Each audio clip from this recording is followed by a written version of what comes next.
Most people think that in order to manifest something new, you have to know exactly what you want. A vision board, a goal list, the perfect imaginative act.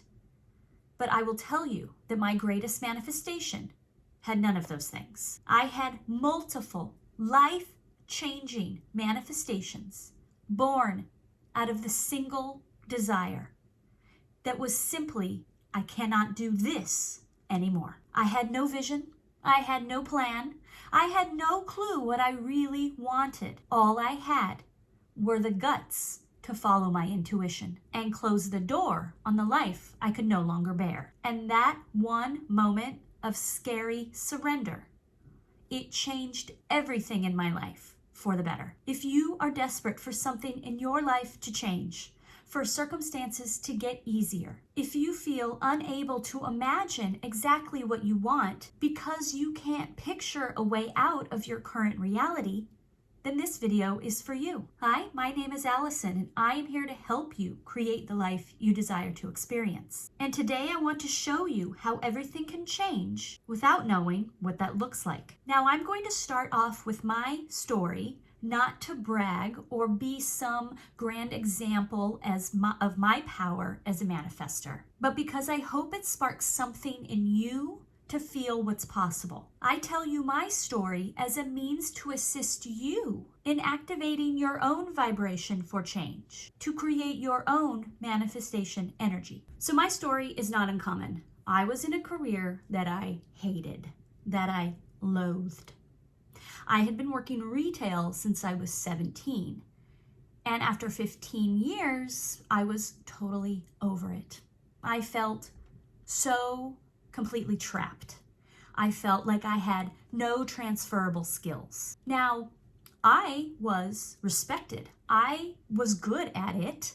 I had worked my way up from a young age and had been a store manager for years at very familiar stores in the mall. And I was making very good money, but it was crushing my soul.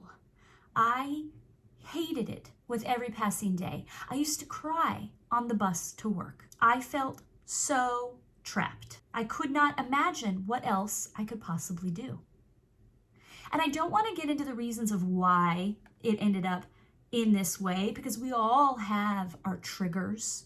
We all have our reasons for why we're miserable in certain situations. I assume if you're watching this, you also have a situation in your life that you feel you've outgrown, where you feel like you just can't do this anymore. There must be a better option, but you just can't think of what that would be or how any new reality could possibly manifest. Well, suffice it to say, that is exactly how I felt. And because I felt like I didn't have any other options, I stayed on. And for about 2 years, I felt in my soul that I had outgrown this.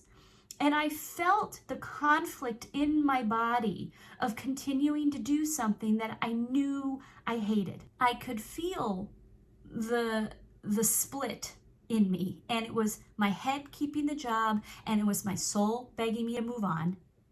And one day my soul snapped and took over. I walked in one day for the evening shift, and I'll never forget walking into the stockroom, and I set my purse down, and the morning manager came and followed me in and was debriefing me on all of the things.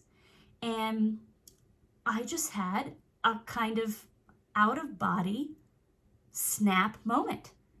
And I just turned to her, and I had such an overwhelming feeling. My soul took over. And I said, I am so sorry, but I have to leave. I have to quit. And I asked her if she could stay on, and she said yes. And I apologized profusely, grabbed my purse, and walked out the door. Now, in that moment, it was not some divine, inspired moment of freedom. My brain was screaming in my head. The pulse, my heartbeat was in my entire body. I could hardly hear anything. I barely even heard the words coming out of my mouth. All I had was this feeling overcome me in my body. And I let it take control. I held on to this feeling as I'm walking out the door and going to the bus stop, and I'm standing there. My brain is screaming at me, what are you doing? You have no savings. You'll never get hired again if you just walk out the door without notice. What are you doing? But I didn't give in. I continued to hold steady to the feeling I had in my body. So I know that your mind at this point might be saying, yeah, well, that's nice for you. I could not possibly do that. And I totally get it. What I did was pretty extreme, but I want to ask you something. Have you ever had to make a decision and you wrote out a pros and cons list?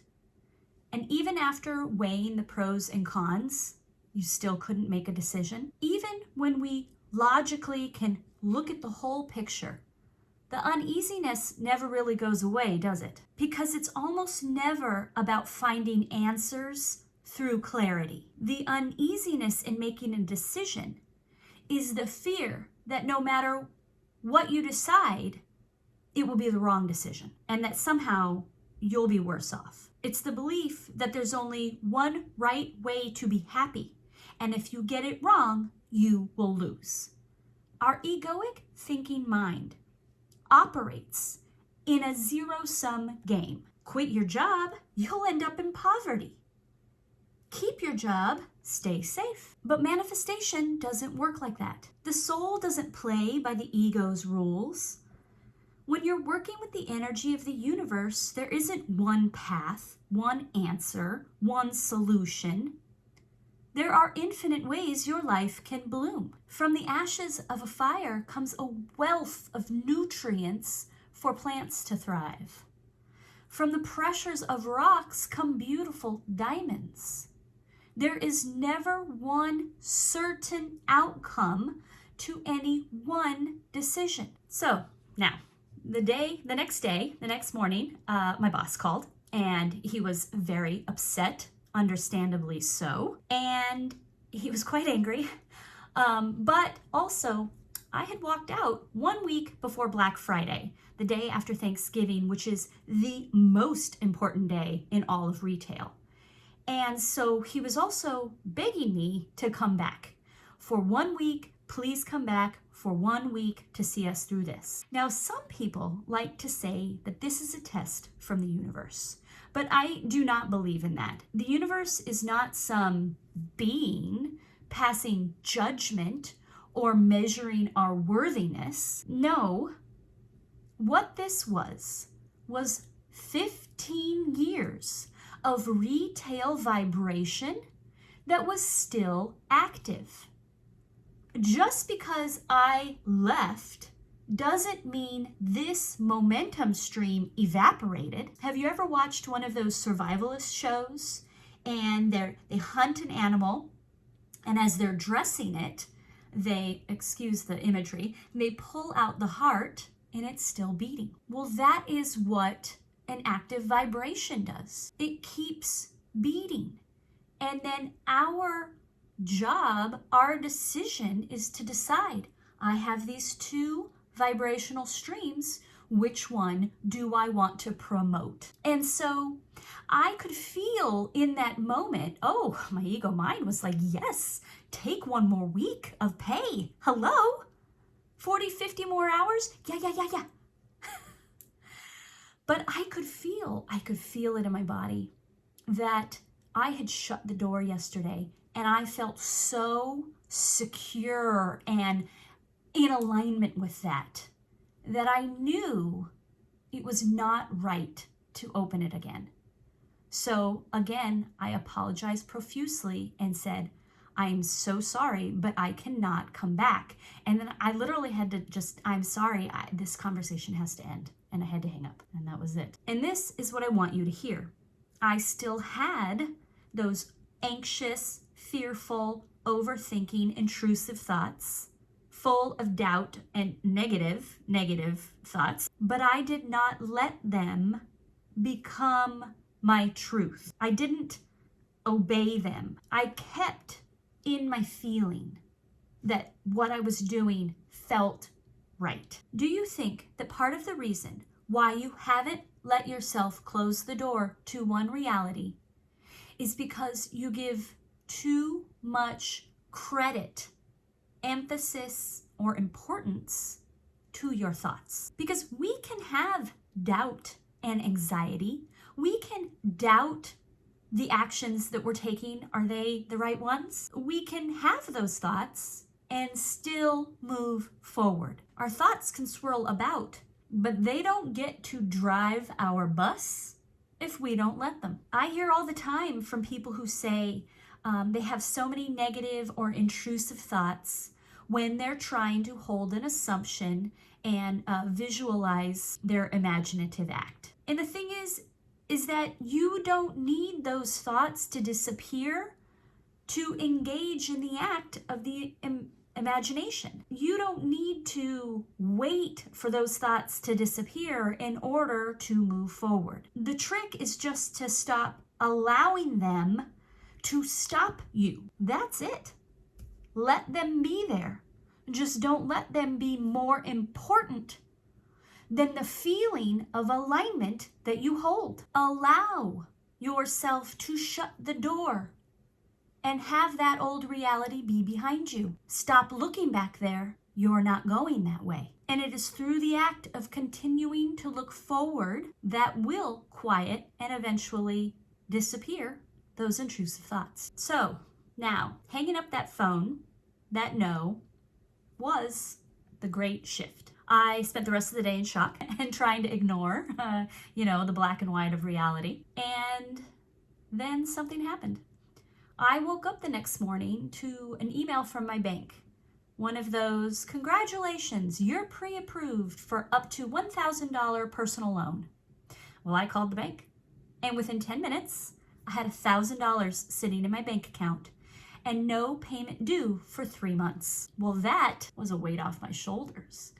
That was the first sort of sign everything might be okay.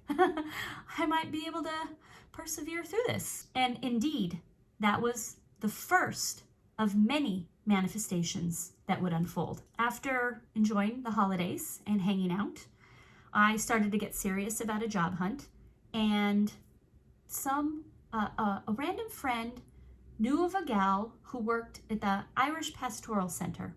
And me being neither Irish nor practicing Catholic, I had no real business asking for a job. But I called her up and she said, I just heard of a job today in a real busy office for a construction company.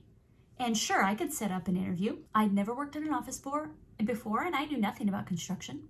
But I went on this interview and things clicked and I got the job. Now, it paid way less than what I was making before, but it was like a job. It was in an office, sitting on my feet. Ooh, not having to work weekends and nights and holidays. Oh, we're already hitting some things I had definitely always been desiring. So I took it and I flourished. I did well. This job allowed me to use my natural talents. And this job was better than I ever imagined a job could be. It was so soul fulfilling because I was in such alignment with myself. Well, after about 6 months of working there, I went on to one of the construction sites and was talking to some of the crew and turned around and was standing face to face with the man who would eventually be my husband. And we started dating, and about 6 months later, we moved in together. About 6 months after that, I was pregnant. Well, after having my child, a couple months after that, I started to panic and I wanted to be near my family. So we ended up moving out of state to be near my parents. So I figured I had to quit this job. And because this job was so aligned with who I was and my talents, my boss came to me and said, and this is far before the pandemic, don't quit, take a computer, just work from there. So we invented remote work long before there was any digital nomads. So I got to remote work for this job for a couple of years. And after about 2 years, I was making more money at this job than I had been making in retail, which had taken me 15 years to get to that salary. So you can see that my shutting the door to one major aspect of life completely rewrote the next part of my entire life. Now, how can we apply this story to you? So the $1 million question is, how do you know that you're actually shutting the door to an unwanted reality? How do you know that the action you're taking is truly in alignment with your soul, with your true desires? The thing is, when you're truly in alignment, you're allowing things to unfold. Yes, you are taking action, but you are present in the action, and the action itself is the complete act. But when you're taking an action and forcing something to happen, you're doing something to cause an outcome. When I walked off that job, it wasn't because I said, this will turn everything around for me. I didn't have a clue what was next, but I was able to sit in the finality of that moment. I let that decision be enough. That's the test. Can you sit in that energy of letting go and have that be the full, complete experience? That's how aligned action works. You don't do it because it promises a certain result. You do it because it feels good. Lately, I've been thinking a lot about this interview I heard David Sedaris do, a great prolific writer, published hundreds of articles and books. And a podcaster asked him, when you were starting out, how were you worried about getting published? And to paraphrase his response, he said, I always thought of writing and publishing as two different things. I just focused on the writing, and that's it. That's aligned action. You focus on doing what feels right, and the universe will assemble all of the pieces to come afterwards. You don't need a perfect vision to create change. You just need a willingness to let go, and let the letting go be the fulfillment in the now moment. Be aligned with the letting go and allow the unfolding. Allow the universe to do the rearranging, to bring you the perfect things that you might not even be able to name, but will light up your life. And for more help strengthening your internal integrity and creating a solid feeling of shifting and faith in your ability, I would recommend watching this video here. And I hope that this video was very helpful to you, and I look forward to bringing you more. Thank you.